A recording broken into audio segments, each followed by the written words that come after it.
I'd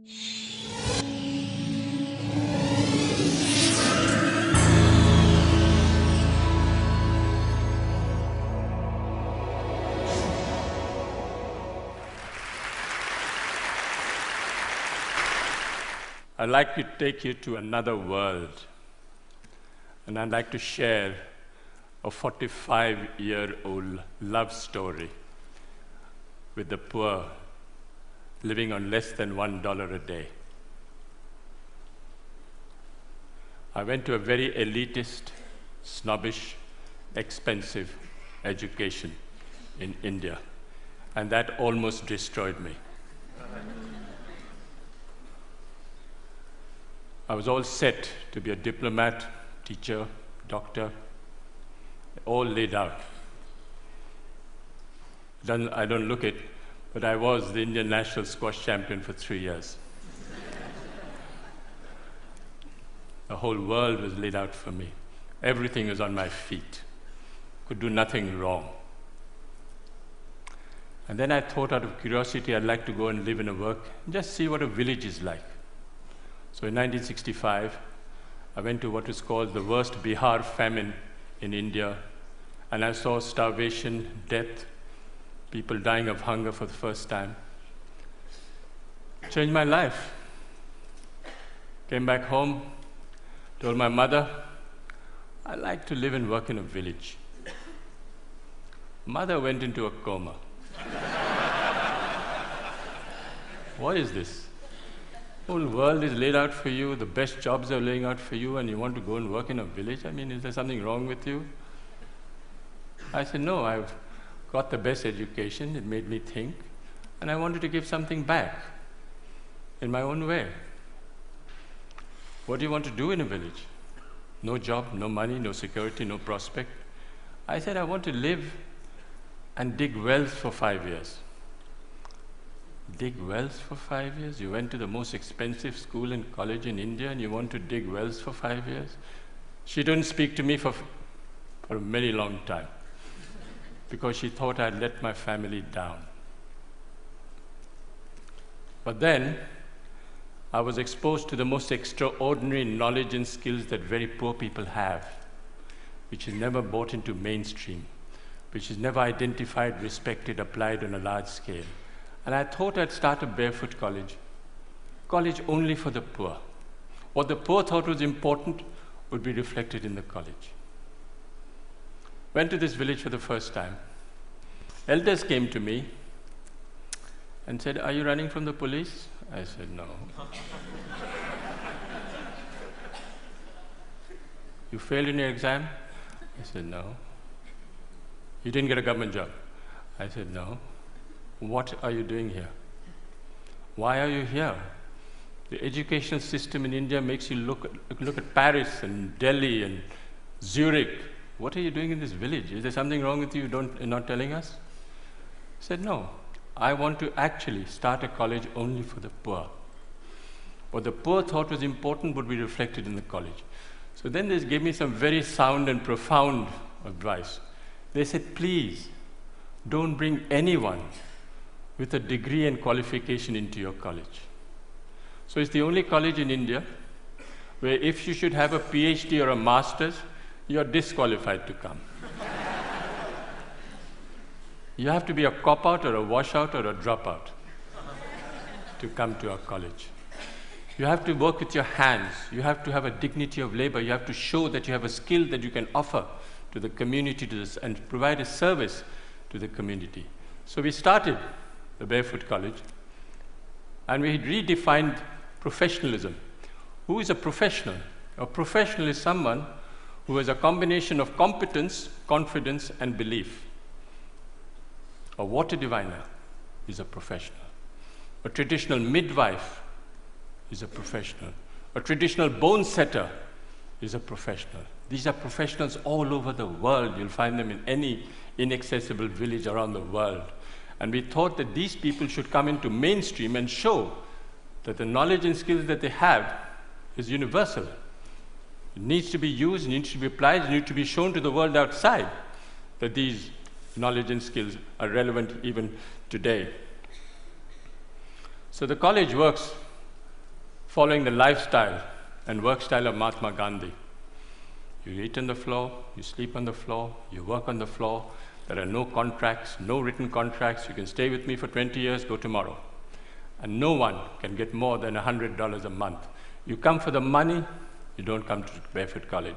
You come for the work and the challenge, you come to the Barefoot College. That is where we want you to try crazy ideas. Whatever idea you have, come and try. Doesn't matter if you fail. Battered, bruised, you start again. It's the only college where the teacher is the learner and the learner is the teacher. And it's the only college where you don't give a certificate. You are certified by the community you serve. You don't need a paper to hang on the wall to show that you are an engineer. So when they said that, they said, well, show us what is possible. What are you doing? This is all mumbo jumbo if you can't show it on the ground. So we built the first Barefoot College in 1986. It was built by 12 barefoot architects who can't read and write. Built on $1.50 a square foot. 150 people lived there, worked there. They got the Aga Khan Award for Architecture in 2002. But then they suspected, they thought there was an architect behind it. I said, yes, they made the blueprints, but the barefoot architects actually constructed the college. We are the only ones who actually returned the award for $50,000 because they didn't believe us and we thought that they were actually casting aspersions on the barefoot architects of Telonia. I asked a forester, high-powered, paper-qualified expert. I said, what can you build in this place? He had one look at the soil and said, forget it, no way, nothing can work. No water, rocky soil. I was in a bit of a spot, and I said, okay, I'll go to the old man in the village and say, what should I grow in this pot? He looked quietly at me and said, you build this, you put this, and it'll work. This is what it looks like today. Went to the roof, and all the women said, clear out. The men should clear out because we don't want to share this technology with the men. This is waterproofing the roof. It is a bit of jaggery, bit of urine, and a bit of other things I don't know, but it actually doesn't leak. Since 1986, it hasn't leaked. This technology, the women will not share with the men. It's the only college which is fully solar electrified. All the power comes from the sun. 45 kilowatts of panels on the roof, and everything works out of the sun for the next 25 years. So long as the sun shines, I have no problem with power. But the beauty is that it was installed by a priest, a Hindu priest who's only done 8 years of primary schooling. Never been to school, never been to college. He knows more about solar than anyone I know anywhere in the world. Guaranteed. Food, if you come to the Barefoot College, is solar cooked. But the people who fabricated that solar cooker are women. Illiterate women who actually fabricate the most sophisticated solar cooker. It's a parabolic Scheffler solar cooker. Unfortunately, they're almost half German. They're so precise.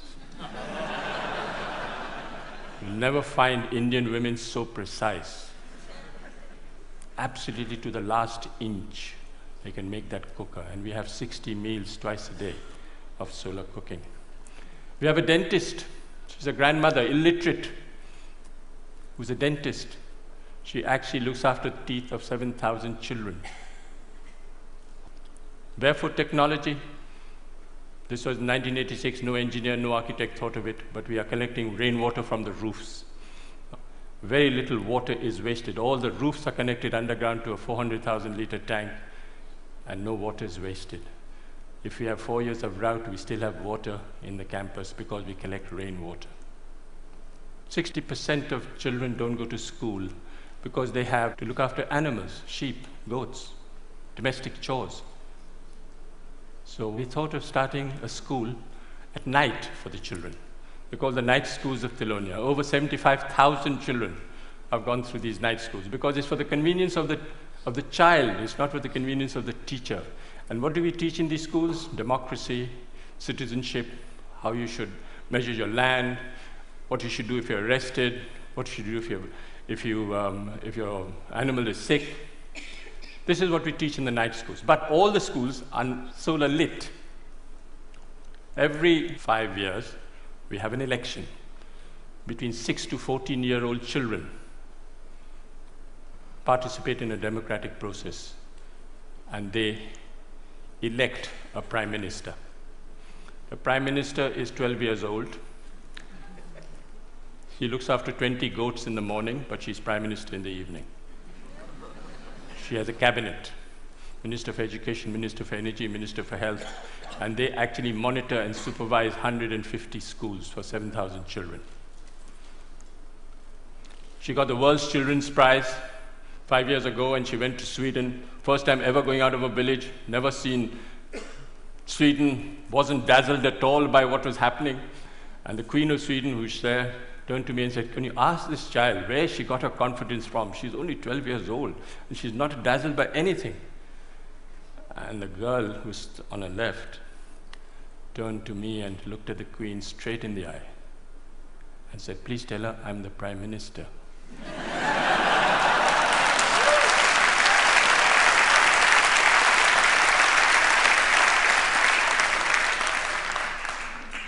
Where this percentage of illiteracy is very high, we use puppetry. Puppet is the way we communicate.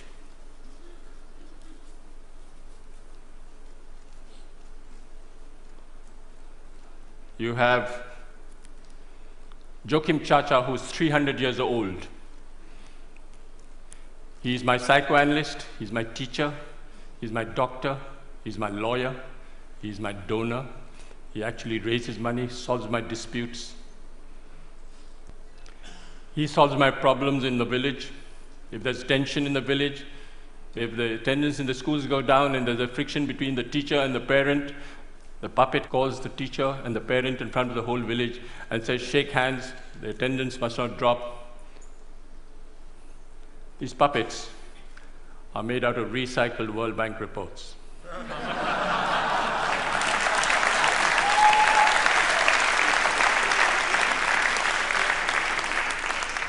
So this decentralized, demystified approach of solar electrifying villages, we've covered all over India, from Ladakh up to Bhutan. All solar electrified villages by people who have been trained. When we went to Ladakh and we asked this woman, at -40, you have to come out of the roof because there's no place, it's all snowed up on both sides. And we asked this woman, what was the benefit you had from solar electricity? And she thought for a minute and said, "It's the first time I can see my husband's face in winter." Went to Afghanistan. One lesson we learned in India was men are untrainable. Men are restless, men are ambitious, men are compulsively mobile, and they all want a certificate. All across the globe, you'll have this tendency of men wanting a certificate. Why? Because they want to leave the village and go to a city looking for a job. So we came up with a great solution: train grandmothers. What's the best way of communicating in the world today? Television? No. Telegraph? No. Telephone? No. Tell a woman.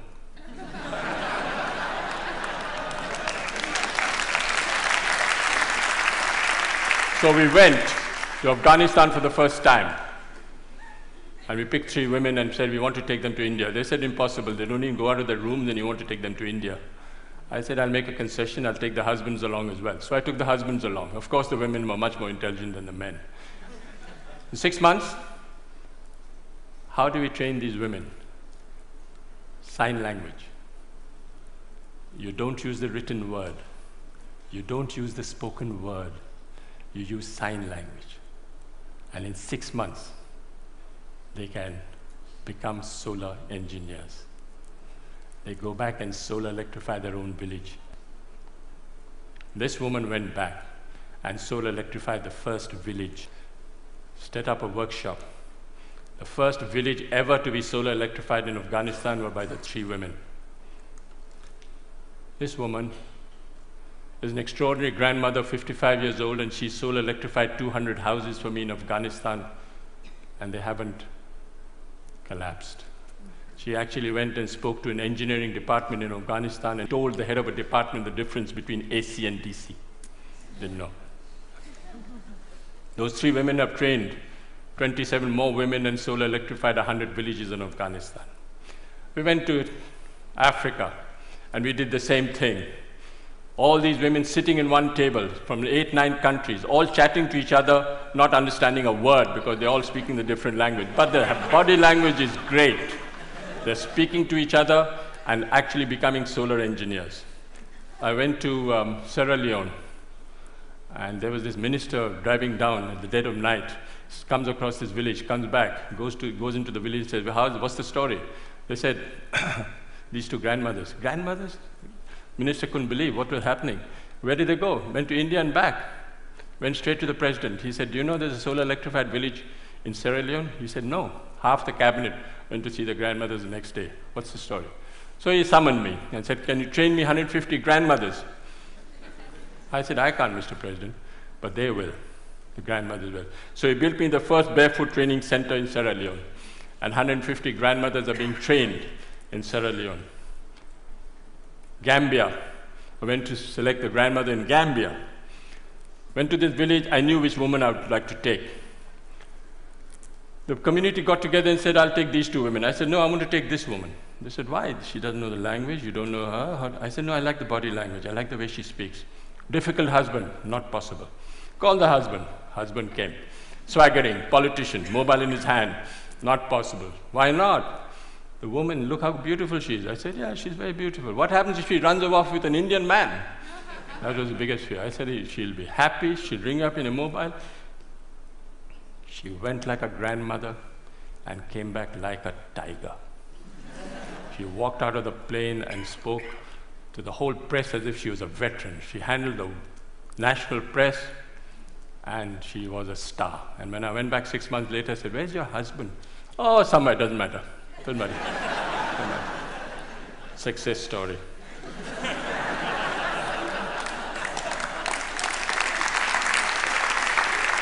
I'll just wind up by saying that I think you don't have to look for solutions outside. Look for solutions within and listen to people. They have the solutions in front of you. They're all over the world. Don't even worry. Don't listen to the World Bank. Listen to the people on the ground. They have all the solutions in the world. I'll end with a quotation by Mahatma Gandhi. First they ignore you, then they laugh at you, then they fight you, and then you win. Thank you.